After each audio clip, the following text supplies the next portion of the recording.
Sabe, quando a gente pensa na Idade Média, logo vem à cabeça reis, guerreiros, castelos. A nobreza era medida em terras, em poder. Mas no meio de tudo isso, existe a história de uma duquesa que se destacou de uma forma bem diferente. Não foi por batalhas vencidas, não. Foi pela humanidade que ela mostrou. Então vamos juntos conhecer a jornada de Eduíges da Silésia, uma mulher que, de certa forma, mudou o que significava ser da realeza. Olha só essa frase. Numa era de coroas e espadas, nasceu uma mulher destinada a brilhar com uma luz diferente, a luz da santidade. E é exatamente isso. Ela nasceu sim num berço de ouro, mas o destino dela era brilhar com outra luz. A nobreza dela não viria do poder da coroa, sabe? Mas da força que ela encontrou em servir aos outros. Bom, para entender essa história, a gente precisa voltar um pouquinho no tempo.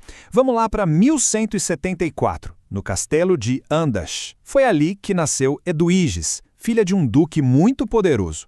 O futuro dela parecia traçado, né? Luxo, alianças políticas, o de sempre. Mas, desde muito cedo, algo dentro dela apontava para outra direção. Um chamado, sabe? Para um caminho de fé, de devoção. E esse contraste era impressionante. Pensa só, de um lado, a vida na corte. Luxo, poder, alianças políticas, toda aquela agitação. Do outro, o que o coração de Eduíges pedia: oração, humildade, serviço aos pobres. Essa divisão, essa dualidade marcou muito a juventude dela. Então, para cultivar esse chamado, ela foi enviada para o convento de Kitzingen. E a educação que ela recebeu lá não era para se tornar uma governante melhor no sentido político, não. Era para fortalecer o espírito. Ela mergulhou nas escrituras, aprendeu o valor da humildade, do trabalho manual, e ali ela entendeu uma coisa fundamental, que a santidade de vida, unida ao saber, garante à alma maior glória no céu. Esse se tornou o seu norte. E agora, a história dela toma um novo rumo. Toda aquela fé, toda aquela base que ela construiu no convento seria colocada à prova. Ela vai para o mundo, e o seu título de duquesa vai se transformar numa ferramenta, um instrumento poderoso de compaixão. Isso aconteceu bem cedo, com apenas 12 anos de idade. Sim, 12 anos. Seguindo os costumes da nobreza daquela época, o casamento dela foi arranjado com o Henrique I, o duque da Silésia.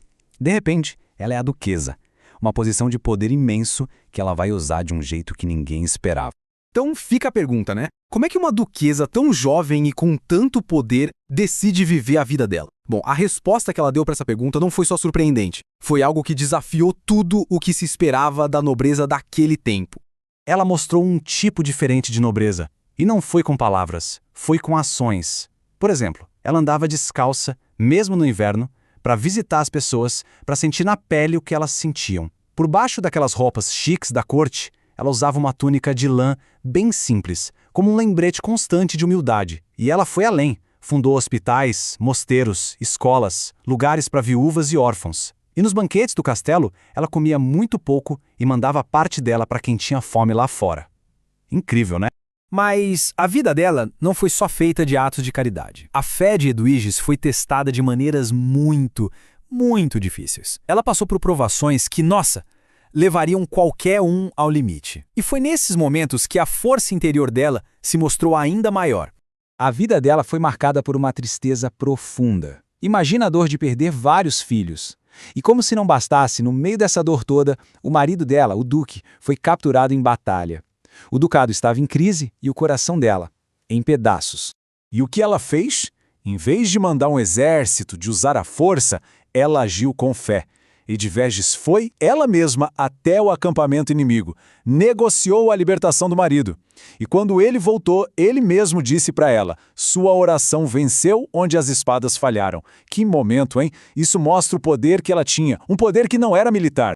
E assim, depois de uma vida inteira de serviço, de provações, de demonstrações de fé, a gente chega no capítulo final da história dela. O momento em que o legado de santidade de Edíges foi de fato selado para sempre. Quando o marido dela morreu, em 1238, Edíges tomou uma decisão radical.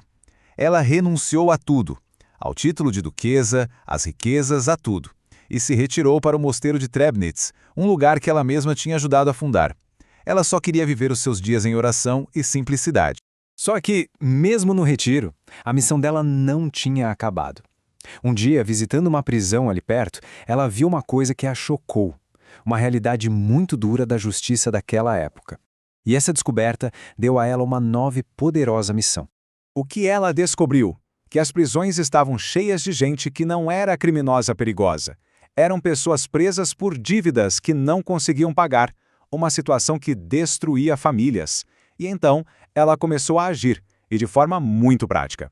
Primeiro, ela descobria quem estava lá por dívida. Depois, ela ia e usava o próprio dinheiro para pagar essas dívidas e libertar as pessoas. Mas não parava aí. Ela também conversava com os credores, pedia o perdão da dívida e, o mais importante, ela ajudava quem saía da prisão a encontrar um trabalho, a ter como sustentar a família e recomeçar a vida. Era um ciclo completo de ajuda. Essa linha do tempo dá uma boa ideia da jornada dela, né? Desde o nascimento em 1174, o casamento em 1186, a viuvez em 1238, até sua morte em 1243. Cada um desses momentos foi um passo em direção à vocação dela. E não demorou muito. Em 1267, apenas 24 anos depois da sua morte, a Igreja a canonizou. Foi o reconhecimento oficial de uma santidade que as pessoas já viam nela há muito tempo. E com essa canonização, ela se tornou Santa Edwiges. E o seu título especial? Padroeira dos pobres e dos endividados. Ser padroeira significa ser uma protetora especial. Então ela se tornou a guardiã oficial justamente daquelas pessoas a quem ela dedicou a vida. Um verdadeiro símbolo de esperança para quem passa por qualquer tipo de dificuldade financeira. E é interessante pensar nisso hoje, né? A história de uma duquesa do século XIII. O que ela pode nos ensinar? Em um mundo que ainda valoriza tanto a dívida, a desigualdade, o ter, o que o exemplo dela nos mostra sobre o verdadeiro valor da riqueza? Fica essa reflexão. Talvez a verdadeira riqueza não esteja naquilo que a gente guarda, mas sim naquilo que a gente é capaz de dar.